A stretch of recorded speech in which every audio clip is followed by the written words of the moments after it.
Amén. El Señor te ha limpiado. El Señor nos ha limpiado.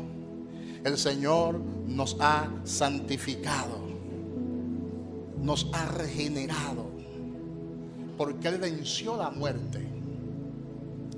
Cristo venció el pecado. Cristo venció el infierno. Cristo venció la carne. Todo ese reino infernal, Cristo lo venció. Por eso Juan dice: hijitos, no temáis, porque mayor es el que está en nosotros que el que está en el mundo. ¿Quién es el que está en el mundo? Satanás, los demonios. Pero el que está en nosotros es mucho mayor que Satanás. El que está en nosotros es mucho mayor que los demonios. Él venció la muerte, Él venció el pecado, Él venció el infierno, Él venció la inmoralidad. Y Él nos sacó de allí, de las tinieblas, y nos colocó en la luz. Y dice el apóstol Pablo: amado, ten confianza en Cristo. Dice Pablo: amado, ten confianza en su vida. Dice Pablo: amado, ten confianza en su muerte, porque con su vida Él pagó el precio. ¿Y cuál fue ese precio? Cuando Dios hizo al hombre, lo hizo recto. Cuando Dios hizo al hombre, lo hizo perfecto. Dice Eclesiastés capítulo 7 versículo 29. Lo colocó en un jardín. Usted conoce la historia. Y en ese jardín no solo moraba Adán y Eva, sino que en ese jardín también habitaba el mismo Dios. La palabra misma afirma que Dios se paseaba junto con ellos en el huerto. El hombre disfrutaba de su presencia. El hombre lo tenía todo. Pero lamentablemente el hombre quiso obedecer más a la voz de una serpiente que a la voz de Dios. Y la palabra dice que le prestó atención a esa serpiente, obedeció su voz, y el pecado se originó en el corazón del hombre. El hombre cometió alta traición contra Dios, se separó de Dios y lo dañó todo. Y eso fue terrible. Eso fue una pérdida irreparable. No solo participó Satanás, sino que también participó el hombre, porque el hombre obedeció la voz de la serpiente.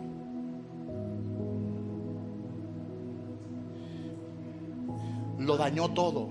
Diga, lo dañó todo. Es como cuando un artista está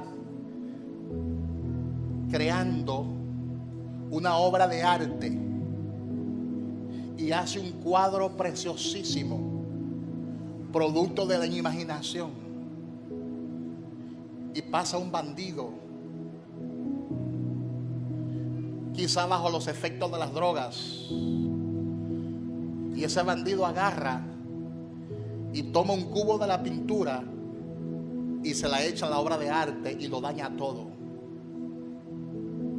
Qué terrible, qué tristeza más grande, qué pérdida más irreparable. Eso fue lo que pasó en el jardín del Edén. La obra que el Señor hizo fue perfecta. La palabra misma dice, oye lo que la palabra resalta: y vio Dios que lo que había hecho era bueno. Pero cuando diseñó al hombre y lo creó conforme a su imagen y conforme a su semejanza, ¿sabe qué dijo Dios? Y vio Dios que lo que había hecho no solamente era bueno, sino que era en gran manera bueno. En otra palabra, la obra de arte me quedó perfecta.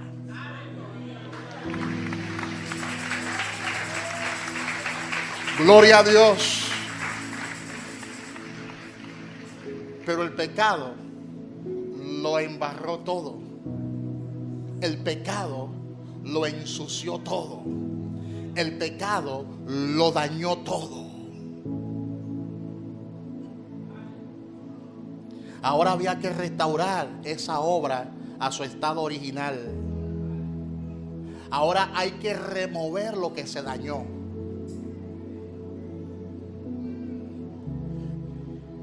Hay que remover esas imperfecciones. Y esto va a requerir de un alto costo. Esto va a requerir de un alto precio.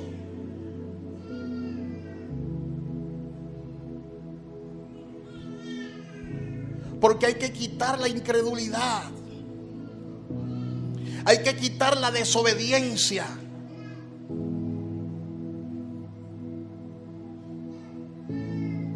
Porque el hombre cometió alta traición contra su creador, ofendió a su creador, produjo tristeza en lo más profundo de su corazón. Produjo tanta tristeza que Dios se arrepintió de haber hecho al hombre y le dolió en su corazón. ¿Usted está entendiendo? Le dolió en su corazón. La pérdida era irreparable. Había que satisfacer al Padre, había que convencerlo. Porque el dolor fue muy profundo, el dolor fue muy grande. Amén. Es como cuando un vecino tiene un florero costoso. Supongamos que usted tenga un niño inquieto y ese niño inquieto va a la casa de tu vecino y de forma quizás intencional o no intencional rompe el florero de ese vecino.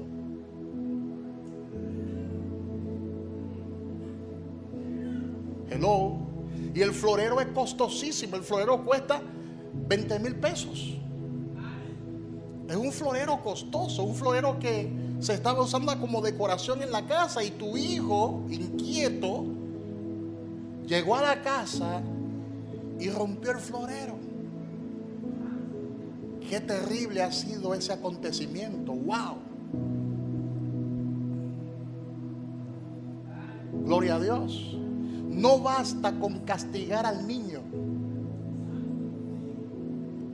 El padre regaña al niño, lo regaña, lo castiga, lo corrige, pero eso no hará que el florero vuelva a la casa del vecino. El hecho de que el padre regañe al niño no significa que en la casa del vecino habrá restauración.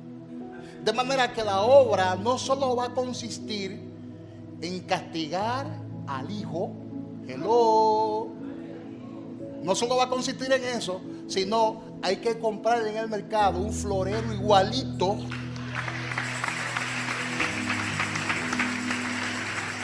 para reparar el daño. Entonces el padre sale y compra un florero nuevo y lo lleva a la casa del vecino igualito y lo coloca donde estaba el florero dañado. No solo se castigó al niño que cometió el desastre, sino que se restauró, que se compensó, que se sanó al vecino. Se le restauró el florero al vecino. Diga conmigo, eso fue lo que Dios hizo a favor de nosotros. Para reparar ese daño había que pagar un precio. Dígale al que está a su lado, para reparar el daño que el pecado había realizado, que el pecado había causado, había que sacrificarse. Hello. Y no solo había que castigar al hijo, significa que el hijo tenía que tomar nuestro lugar, significa que el hijo tenía que tomar nuestra posición, y él, siendo inocente, tenía que cargar el pecado de todos nosotros, Porque la palabra dice que él no pecó ni siquiera en un pensamiento. Él duró 33 años y medio sin pecar, ni siquiera en un pensamiento. Y la palabra dice que él fue tentado en todo, pero no hubo en él pecado, porque había que satisfacer la demanda del Padre. Había que satisfacer la justicia del Padre. Y él pagó ese precio. Él dijo: yo iré, yo moriré por ellos, yo iré, yo tomaré el lugar de ellos. Amén. El Padre dijo: hay que resarcir, hay que reparar el daño. La obra hay que hacerla perfecta, porque el pecado dañó la obra de Dios. El pecado afeó su obra.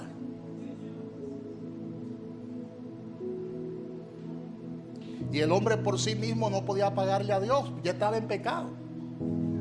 El hombre estaba incapacitado para demandar y para andar conforme a la prerrogativa divina. No tenía la capacidad de santificarse. Ya había heredado el pecado de Adán. Estaba incapacitado el hombre por sí solo para hacerle fiel a Dios. Por eso la palabra dice en el libro de Génesis, en su capítulo 6, en su versículo 5, que el pensamiento del hombre era continuamente hacia el mal, porque había heredado ese cigoto, había heredado esa herencia de maldad. Y sus pensamientos eran continuamente hacia el mal. El hombre por sí mismo no tenía nada que ofrecerle a Dios. El hombre estaba incapacitado por el pecado. Pero cuando vino Jesús, cuando vino el Hijo de Dios, la palabra dice que Él vino a buscar y a salvar lo que se había perdido. Dígale al que está a su lado: fue Él que te buscó. Él vino a buscar lo que se había perdido. Desde su nacimiento hasta su muerte Él no pecó. Él fue tentado en todo, pero no hubo en él pecado.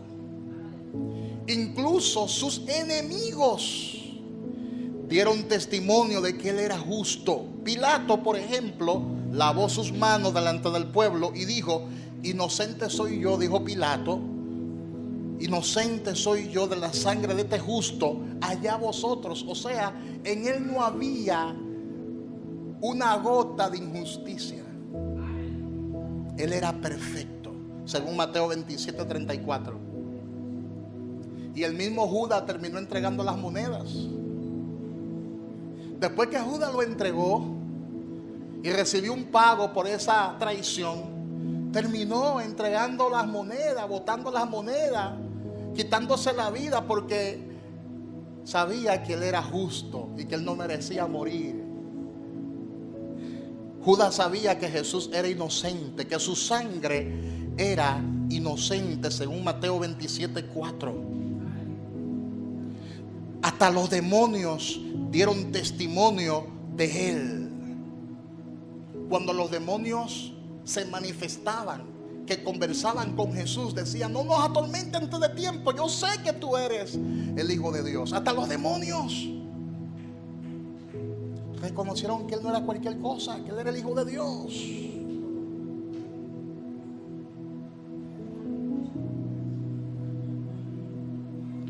El Espíritu Santo dio testimonio de él. Dice que descendió sobre Jesús en forma corporal de paloma. Y el mismo Padre dijo: este es mi Hijo amado y en él tengo complacencia. Dígale al que está a su lado: él era justo, él era inocente.